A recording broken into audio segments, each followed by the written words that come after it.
Hi friends, నమస్తే. Welcome back to our cooking channel మన moms kitchen. ఈరోజు మన మామ్స్ కిచెన్లో మన టేస్టీ రెసిపీ వచ్చేసి జీడిపప్పు ఉప్మా అండి. అందరికీ రోజు ఇదేనా ఏం చేస్తావు ఉప్మా బోర్ కొడుతుంది అంటారు కదా.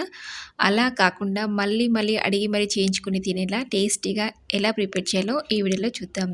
చాలా టేస్టీగా ఉంటుందండి అండ్ చాలా సింపుల్. మీకు అందరికీ తెలిసిందే కదా, ఉప్మా అంటే చిటికలో చేసేయచ్చు. అలా ఎలా చిటికలో చేయాలో అండ్ టేస్టీగా ఎలా ప్రిపేర్ చేయాలో ఈ వీడియోలో లేట్ చేయకుండా చూసేద్దాం.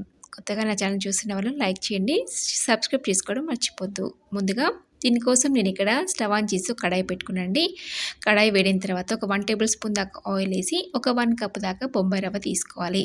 చూడండి, బొంబాయి రవ్వ అందులో వేసేసుకొని చక్కగా లో ఫ్లేమ్లో ఒక 3 నిమిషాల పాటు కంటిన్యూస్గా ఇలా మిక్స్ చేస్తూ మనం దీన్ని ఫ్రై చేసుకోవాలి. 2 నుంచి 3 నిమిషాలు టైం పడుతుందండి.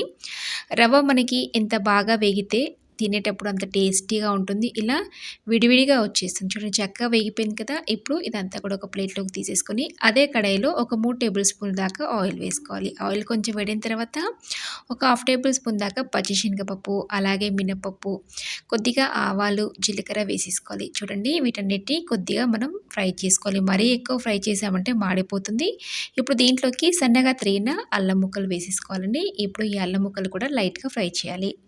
అల్లం ముక్కలు వేయడం వల్ల ఉప్మాలోకి ఫ్లేవర్ అనేది చాలా బాగుంటుంది. అలాగే కొద్దిగా జీడిపప్పులు ఇక్కడ యాడ్ చేస్తానండి. జీడిపప్పులు ఎంత ఎక్కువగా వేసుకుంటే అంత టేస్టీగా ఉంటుంది. చూడండి, ఇవన్నీ కూడా ఒక నిమిషం పాటు ఫ్రై చేసేసుకొని ఒక ఆనియన్ అలాగే ఒక 3 పచ్చిమిర్చి కూడా ఇలా సన్నగా తరుక్కొని వేసుకోవాలి. చూడండి, ఇప్పుడు కొద్దిగా కరివేపాకు కూడా యాడ్ చేయాలి. ఇప్పుడు వీటిని ఒక అర నిమిషం పాటు ఫ్రై చేసుకోవాలి. చూడండి, చక్కగా ఫ్రై అయిపోయి కదా. ఇప్పుడు ఇందులోకి నేను ఇక్కడ ఒక క్యారెట్ అలాగే గ్రీన్ పీస్ తీసుకోండి. ఇవి వేయడం వల్ల కలర్ఫుల్గా ఉంటుంది అండ్ టేస్ట్ కూడా చాలా బాగుంటుంది. ఇలా సన్నగా తరిగి వేసేసుకొని కాస్త వీటిని ఫ్రై చేయాలి. ఒక నిమిషం పాటు ఫ్రై చేసి సరిపోతుంది. తర్వాత మనం వాటర్ వేసేసిన తర్వాత అందులో చక్కగా ఉడికిపోతాయి కాబట్టి చూడండి, ఫ్రై అయిపోయి కదా. ఇప్పుడు ఇందులోకి నేను ఇక్కడ ఒక కప్ నిండా వాటర్ యాడ్ చేస్తున్నానండి. మనం ఏ బౌల్తో అయితే ఉప్మా రవ్వ తీసుకున్నామో దాంతో ఒక 4 కప్పుల వాటర్ ఇందులోకి యాడ్ చేసుకోవాలి. అలాగే టేస్ట్ ఎంతగా సాల్ట్ కూడా వేసేసుకుని దీన్ని ఒక 2 నుంచి 3 నిమిషాల పాటు చక్కగా మరగనివ్వాలి. చూడండి, ఇలా మరుగుతున్నప్పుడు మనం ఫ్రై చేసి పెట్టుకున్న ఉప్మా రవ్వ ఏదైతే ఉంటుందో ఇందులో వేసేసుకొని లో ఫ్లేమ్లో చక్కగా దీన్ని మిక్స్ చేసుకోవాలి.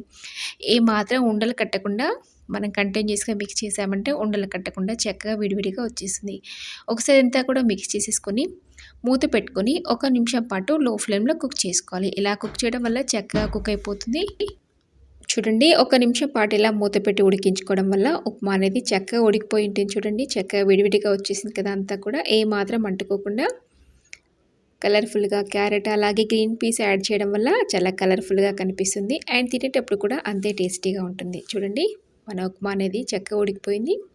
ఇలా విడివిడిగా వచ్చేసింది. మనం ఎక్కువ ఫ్రై చేసాం కాబట్టి ఇలా విడివిడిగా వచ్చేసింది అంటుకోకుండా. చాలామంది దీన్ని ఇష్టపడకపోవడానికి కారణం ఏంటంటే ఇలా అంటుకుంటూ ఉంటుంది కాబట్టి. ఇలా కనుక ప్రిపేర్ చేసామంటే పర్ఫెక్ట్గా వస్తుంది. ఇప్పుడు స్టవ్ ఆఫ్ చేసుకుని ఒక ప్లేట్లోకి సర్వ్ చేసుకోవాలి.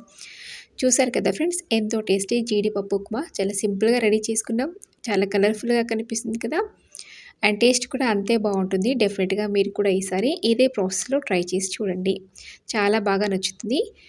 ఫ్రెండ్స్, మీకు ఈ రెసిపీ నచ్చితే తప్పకుండా ఒక లైక్ చేయండి, షేర్ చేయండి. అలాగే ఇలాంటి మరెన్నో టేస్టీ రెసిపీస్ కోసం వెంటనే మన మామ్స్ కిచెన్ ఛానల్ని సబ్స్క్రైబ్ చేసుకోవడం మర్చిపోద్దు. Thank you for watching.